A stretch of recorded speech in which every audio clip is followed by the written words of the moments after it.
Hey, deserving listeners, 90 Day Fiancé, let's watch. My name is Dr. Kirk Honda. I'm a therapist and a professor. If you watching right now are a cast member that I am commenting on, please do not take what I'm saying as a replacement for therapy in particular. I could see how it might come across that way. I'm just speculating on the edit. I have no idea who you are. So, keep that in mind. Let's watch. Cat while I'm in Canada.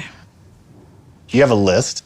I have lived with the cats all their lives. I'm not like a newbie here. Okay. I don't understand this prep work here. Don't give me that. Mother, I'm not a child. I don't feel like we communicate well. No, you're right, we don't. And I feel like there's a weird vacuum of emotions between us. All right, interesting. Don't have a lot of confidence they're going to be able to navigate this. So let's see where this goes. If I were a little birdie on Colt's shoulder, I would have him be more structured, because that's a real open-ended question, a real can of worms he's opening because she is. But now that she's with Tony, maybe things will change a little bit. But I wouldn't be surprised if if she's convinced herself that Colt has indeed completely betrayed her in essence, in emotions. So without some sort of guidance, I'm worried this will explode, and then she'll engage in some guilt tripping, and I think he's really sensitive to that naturally. So if I was a little birdie on Colt's shoulder, I would recommend that he stick to something more discreet, well, I've worked with families in situations like this in my office, or I'll be working with the Colt person or the Debbie person, and the way that I frame it for people is that you want to be intentional as a team, as a duo, about where you'd like to be, what sort of relationship would you like to have. Instead of saying, I don't want the enmeshment anymore, I don't like the things, I don't want the guilt tripping.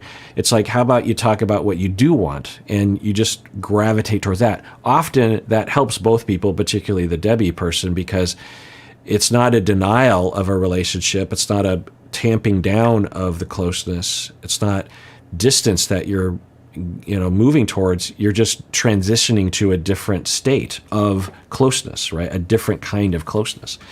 So if I were a little birdie on Colt Short, I'd be like, tell her what you would like now that you might not even be living in the same town. What is your relationship going to look like? How would you like that to look like? And I'm guessing for Colt, it would be something like, well, I love you. I still want to be a part of your life. I'd like to maybe text throughout the week, off and on, maybe talk on the phone every couple of weeks or something. Of course, we got, holidays, and we'll try to see each other when we can. Maybe I'll fly up there. You could fly. I want to be a part of your life. I want to know what's going on. I want you to know what's going on with me, and I love you, and I want us to have a relationship. So if he said something like that, that would help her to, one, establish that, okay, I don't have to worry that we're never going to see each other again, because the Debbies of the world will often catastrophize this kind of transition. It's just like, well, my son hates me now, and we're never going to talk again. So I would say that. And then if he wanted to work on their communication, it's so hard, because the premise would have to be established that she's been unfair, and I don't know if she actually has insight around that. So let's see how this goes. I would like to develop an adult relationship with you. That's fine. I love you very much. I don't want to lose connection with you. I don't want to lose our relationship. It's just touchy right now. It's just very touchy. I've let you be an adult. I know, but you just ask me questions. From what I've been told by you and Vanessa, I overdo things. I don't know what you guys want from me. Okay, so hopefully, and that was good. It was definitely a direction. Again, if I was a little birdie on his shoulder, I would say be more elaborate in what you mean by adult relationship. But now she's asking for specifics about what she has done that is upsetting. And again, I don't think this is going to go well, because I don't think she has insight. And two, I don't trust Colt to deliver this in a diplomatic way. For me. So why don't you write it down and tell me how I'm supposed to act? I don't want to tell you how to be a mother to me. Right? Yeah, so it's already happening. She's starting to guilt trip. You hear that passive language of, why don't you just write it down and tell me what to do as a mother, and I'll do it, that kind of thing. And now he's feeling that guilt trip, and so he's starting to push back. And yeah, I don't know why I always have high hopes whenever this stuff happens. I think part of it is that I'm not used to not being there. I'm used to having some ability to influence the situation, and thus I don't have experiences where things just go down the tubes so quickly. And I have optimism about my ability to help people. And so I have to just watch it happen. But there's a mode of me that feels like I am there, but of course I'm not, right? So it's just touchy right now. It's just very touchy. I've let you be an adult. I know, but you just ask me questions. From what I've been told by you and Vanessa, I overdo things. I don't know what you guys want from me. So why don't you write it down and tell me how I'm supposed to act? I don't want to tell you how to be a mother to me or how to be emotionally there for me. That's not how it works. So I've never been emotionally there for you? I feel like you've been absent. You've been there physically, but... Yeah. So Colt, I think, is processing some stuff, and he's not ready to be more diplomatic, because to say that to a mother, even if, or any parent for that matter, even if it's largely true, which I doubt it is. I mean, the way he's framing it, she was never available for him emotionally, which doesn't sound likely. In fact, I would imagine that Debbie was there for him emotionally a lot. I think he feels that, and I don't know, obviously, but so he's still struggling with the anger, and so is she. She feels like she was overly, you could hear it in her language, she feels overly blamed, unfairly blamed, and he is still struggling with all of the lifetime, I'm guessing, of her not prioritizing his feelings and prioritizing her own feelings. So yeah, I just can't, I mean, can we see Debbie in reaction to this saying something like, "Oh my God, you're right. Yeah, I was not a great mother." I mean, this is going to kick off them yelling at each other. Ugh. And so this also makes me wonder if for Colt, because of that enmeshment that can come from the child as well, that, because this will happen sometimes, is that there's two sides of them. I wouldn't be surprised if this is for Colt. On one side is this desire to separate, and the other side is a desire to re-enmesh for a variety of reasons. Because the person that wants to separate, I think we can all imagine what's going on for him there, and Vanessa is there talking to him, which makes sense. But there's another side, which is the guilt of abandoning and hurting your mother, which doesn't feel good. There's also the fear of separation. There's always a fear for a child, even if they're an adult child, if they've never been allowed to differentiate. There's always a tremendous amount of fear that the child will have. Now, if things are going relatively well, that fear will be iteratively experienced in little bits and pieces so that every step of the way, the child is able to transition to independence, blah, blah, blah. But if he's having that dialogue and that conflict inside of him, there might be a part of him that can't really deal with this. And so as a way of just finding an answer, he decides that he wants to kind of burn the whole house down, because then one side will definitely win and he will be able to separate. And he might even be fighting in his own mind about, like, well, why should I feel guilty if she was never there for me? Which I think is legit. So, but there's no logical reason why you would phrase it this way. And I'm sure Colt knows, at least when he's differentiated. Maybe yesterday when he was thinking about coming over to his, to see his mom, he was able to think straight. If I were to ask him, what do you think she would say? I don't think he would say that the mom would be okay, or that this would be a particularly good move to say in the conversation. So, but with contact with his mom, he might lose track of his goals and his ability to think, and then all that pain just starts coming out, which, he's totally entitled to, but I just don't think it's going to help the situation to process that with his mom right now. Having said that, I've worked with families where the Colt will have these feelings and they're legit, and the parent won't react that well. But with therapy and me there, I can actually help them to, I'll frame the situation and help them to communicate to each other such that that anger can come out and the parent can care for it slowly over time, such that after 10 sessions of that, the Colt can express their pain and anger, and the parent can accept it while not crumbling. And so it's not what Colt is. I want to be clear. What Colt is doing isn't inherently dysfunctional. It's just like there's no setup, there's no assistance, that there's no real chance that what he's saying right now is going to be a good thing overall. But you could argue that Colt's goal is that he just wants to blast her because he feels like that's justified, which it could be. So if that's his goal, then he's probably achieving it at this point, because that's one of the worst things you could ever say to a parent, what he just said. Mother to me, or how to be emotionally there for me. That's not how it works. So I've never been emotionally there for you? I feel like you've been absent. You've been there physically, but emotionally, not so much. Your whole life? Yeah. I was always there for you emotionally, always. Right. So, yeah, that's what I figured would happen.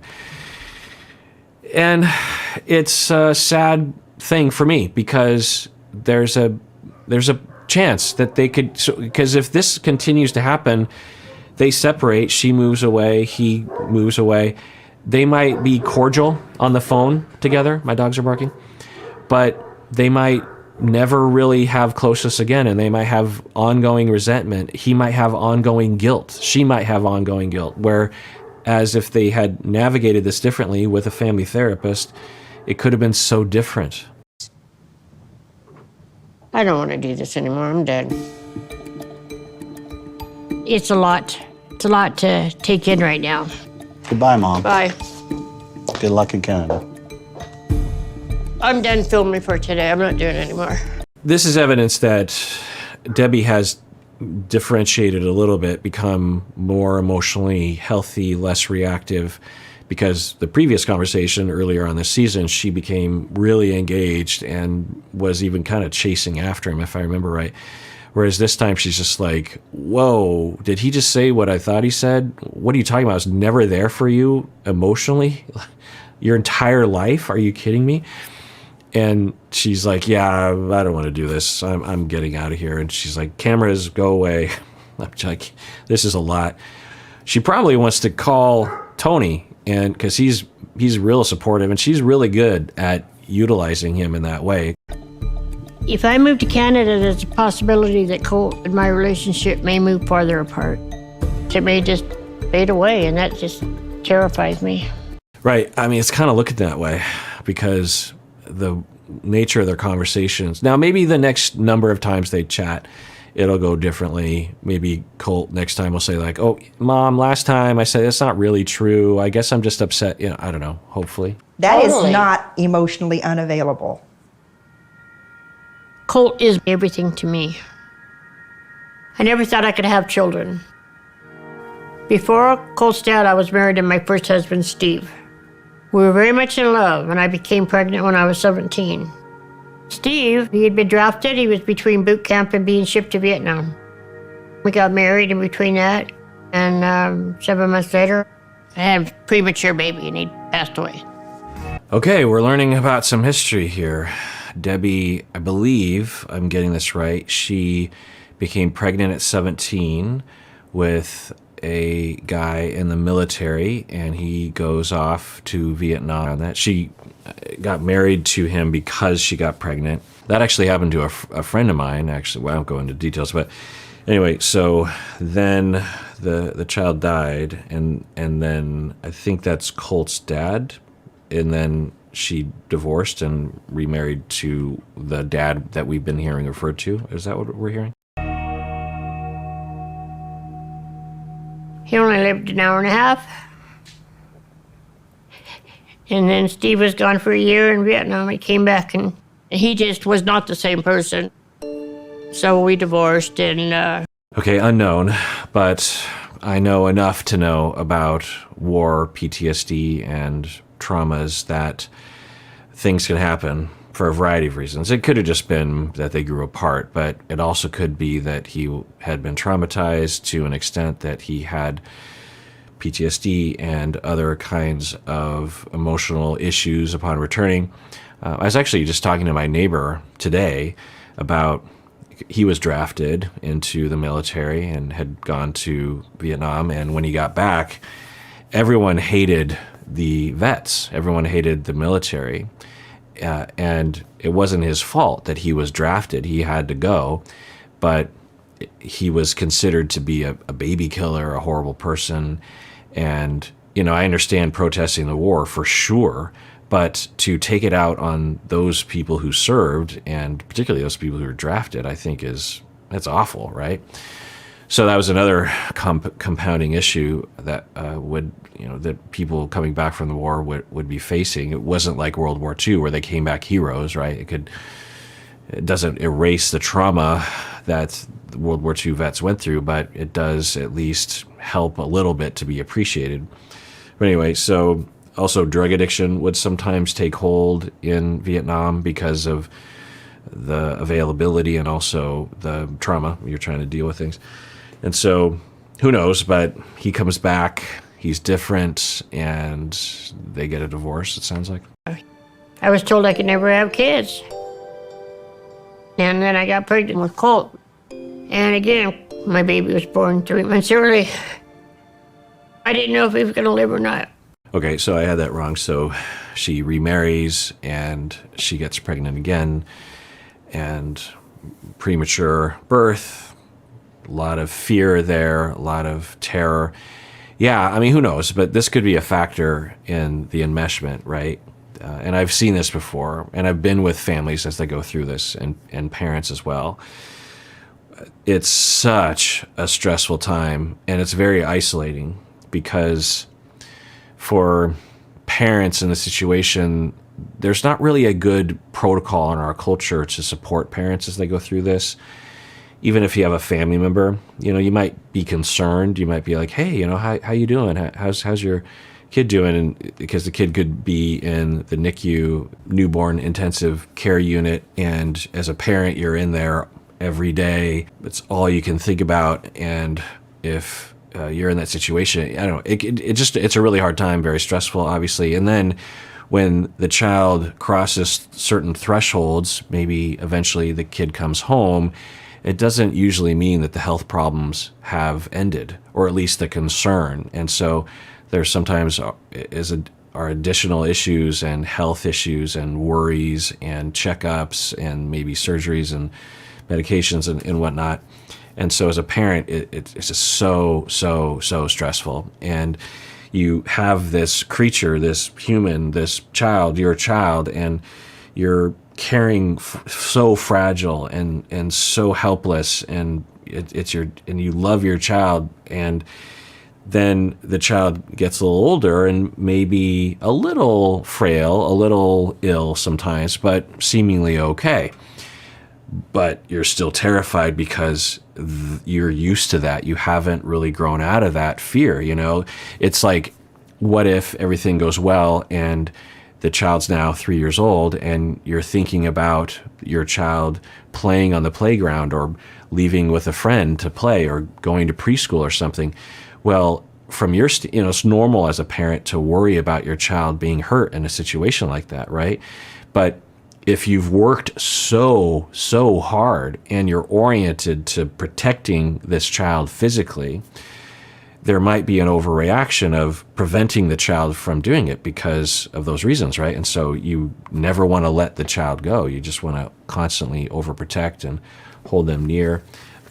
And you might never have the therapy to be able to sift through those feelings. It could take a toll on a marriage as well. And so I could totally imagine that alone being a really major factor in the enmeshment that build over time. Some parents will feel like they can't really have friends and they can't really do things out of the house because if they do that, what if something happens to my kid while I'm not looking? Because again, they're so oriented that way. And so, yeah. And so when I've worked with parents like this, there's really no easy answer. Obviously, it's a lot of suffering. But what we would, I'm thinking of one couple in particular. As the years went by, and there were different markers for the child's development, and the doctors would say, "Okay, I think you can stop worrying about this, and we still have this we're working on." We talked a lot about how they could adjust, because there was a part of them that wanted to move forward, right? They didn't want to be constantly concerned. They didn't want to be constantly oriented towards their kids. They wanted to have a life. They wanted to have a job and friends and other kinds of things, a marriage. And so helping them to feel okay to do that, cultivating that, helping them establish balance, helping them to accept that there are risks. That's a huge part of being a parent, is accepting that there's just risks in being a parent, even if you don't have a child with health issues. Your child could fall down. Your child could get hurt emotionally at school. Your child could fail in kindergarten and have this self-esteem issues. Like, these are things that can happen, and they do happen. And you, as a parent, have to accept those realities, because if you don't, you'll overprotect and deny the child so many opportunities to develop strength and their own competence. So anyway, it's really interesting. Why do they wait so long to tell us these details? They could have easily asked. It's been years. But he did. So he's very precious and he's very special. I don't want to lose him. Yeah, so it's the NICU. And I imagine that they don't want to show these scenes because it makes the individuals look sympathetic. And they don't want that. They want the individuals, the cast members, looking deplorable and hateable, because I think that's a big part of the marketing and the rewatchability of these shows. So I guess I'm answering my own question. I don't know that, obviously, but that'd be my suspicion. Because, presumably the producers knew something along these lines early on, or at the very least they could have asked. And this is an interesting part of the story. That's why they're showing it now, right? And I think they're showing it now because they're trying, or it's within the stories and the TV show's interest to have us sympathize with Debbie. And, anyway, I just wish that but, I always think about that. Like, I want this show to go into the history because that's what I'm interested in. I'm guessing not a lot of other people are interested in it. He's my miracle baby. I want him to meet Tony, but he always seems to, blow up whenever we sit down and talk. If he gives me a bad time about it, Tony will get on his case, and I don't want that. Yeah, you don't want to throw down. I'm gonna have to tell Tony to back down if he starts, because I don't want. Kind of let you take the lead on it. He'll want to defend me. Yeah, that would be tough. All right, well, that is it for that episode. Everyone out there, please take care of yourself and take care of others, because we all deserve it. We really, really do.